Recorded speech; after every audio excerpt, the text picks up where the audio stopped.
I'm very happy to be here today. This is a very active time for Celtic people and people that live in climates similar to ours here, because everything's just bursting and burgeoning around us. It's considered the time of new life and of the unborn.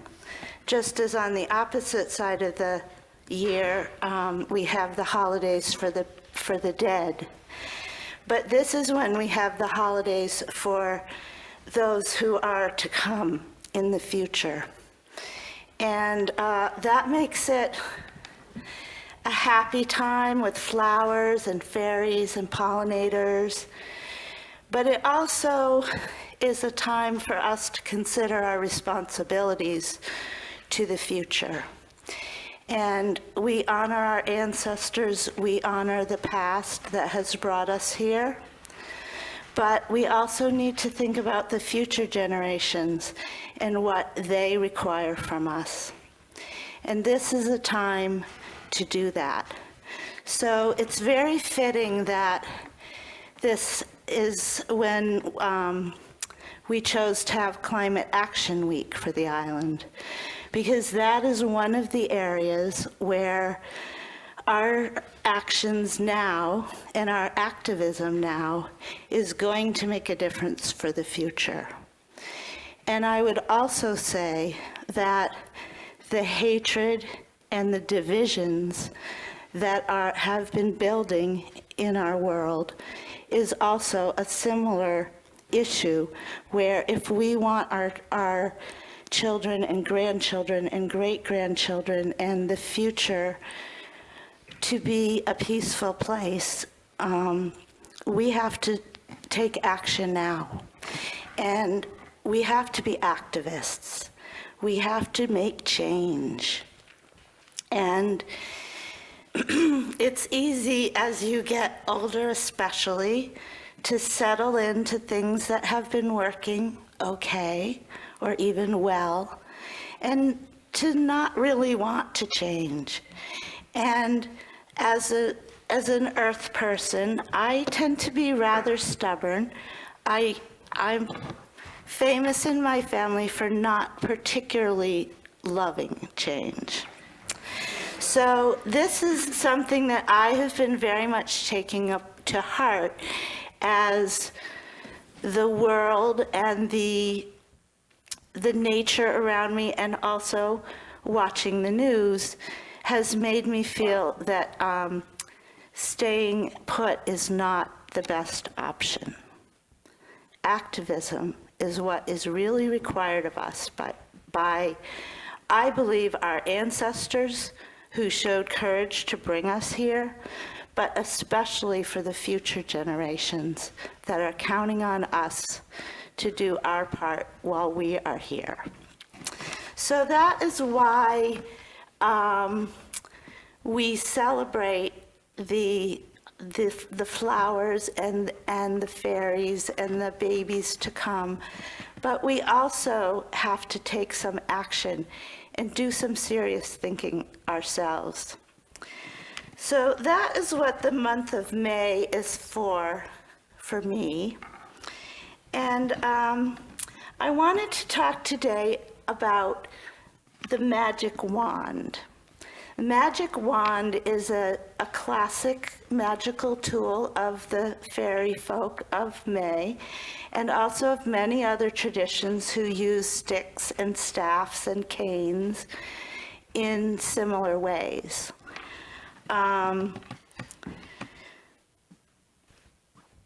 The purpose of a wand is to point the way, is to point at something, to make a point. You can use a stick, you can use a pencil, you can use your computer mouse. It's anything that points. And when you point at something, the attention goes there, and the energy follows the attention. So that is basically the way we use wands. And I see that as a model for us as activists. I see our job as being to point the way. We are not perfect. We don't have all the answers. We don't know what the future is going to require of us exactly. The future is going to be so different from the past that it's probably impossible for us to have those answers.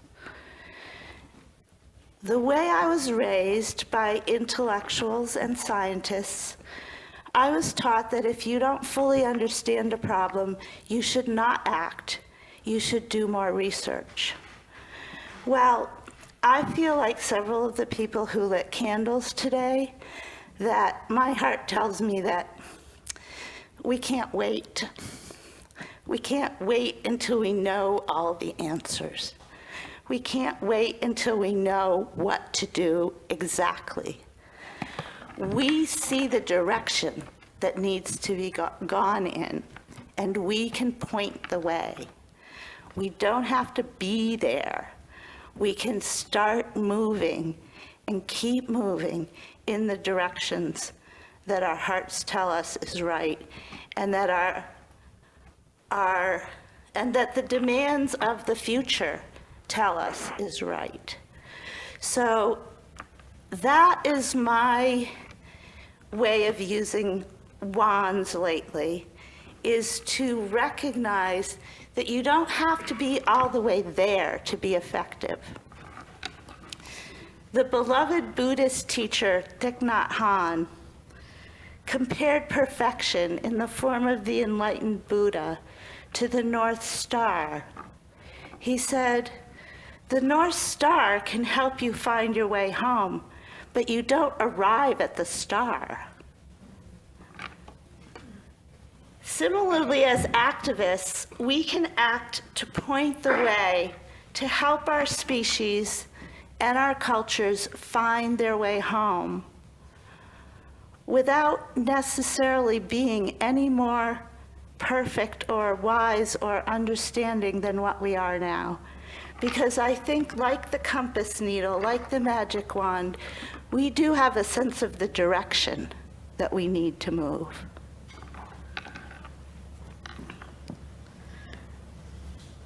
We can point toward the future. We can point towards a future that we cannot yet touch. Like the proboscis of a pollinator, we can help that future come about by reaching out beyond ourselves. As a practical matter, there are two ways to work with wands and other magical tools. In practice, like most dichotomies, it's actually more of a continuum. But on one end is a method that is sort of Zen, where you recognize that everything in the world is magical, and when you need a tool, you pick up whatever's near you, you use it, and you put it back into the ground of being. That way, you can travel light. You have faith that whatever you need will fall into your hand. And that is kind of how I think the most enlightened people do it, because they recognize the sacredness of everything.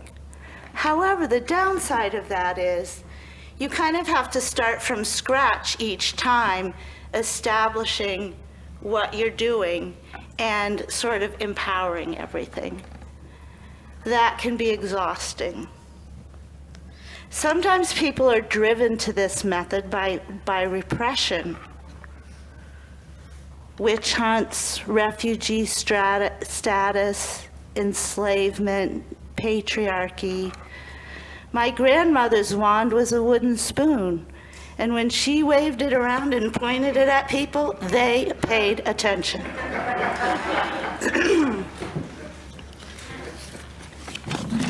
But it requires a lot of strength, creativity, and focus to remake the world and activate one's tools from scratch each time. On the other extreme, you can have magical tools that you consecrate through your use so that you form a relationship with them, and that every time you pick them up, all the previous times that you've used them come into you and help you remember what to do with that and help empower that process. And if you have a weak moment where you really need to do something and you're not feeling all together, it can help to have a tool that has done that before in your hand. And oftentimes, these more formal wands are elaborately decorated with wood burning or royal jewels or whatever. And sometimes they're personal, like a toothbrush. Sometimes they are more cultural, and there are maybe priests and priestesses with responsibilities to take care of them and bring them to certain events and things like that. That takes a lot of stamina and endurance and commitment that not everybody has. Both of those methods work, and anywhere in between, it's a very personal and situational decision. The same is true for our activism. Some of us are going to creatively rise to unexpected occasions and just do something that we didn't even know we were going to do, like the first kind of wand. Some of us show up over and over, helping movement happen in the groups that we care about, and we're very dependable. That's more like the second kind of wand. And I just want to urge you to be creative with your activism and with your wand, whether it's a physical object or it's also often compared to the spine of a human being, which is also interestingly has to do with our courage and our activism as well. So whether it's with our bodies, with our wands, with our intentions, with our activism, we can be very creative. We don't have to have a certain tool. We can activate whatever's around us. We can also draw on those things that have been built up by the movements for justice and for environmental action that we can be part of. So if you look at activism as a way of focusing and directing attention like a magic wand, maybe that will help bring it more into our day-to-day life, because we all agree that things cannot and should not go on the way that they are. That means change. Change means going into unknown territory. So the wand is a way to reach out to where we have not yet been and sort of feel the way and lead the way and open the way. So that is the way that I use a magic wand.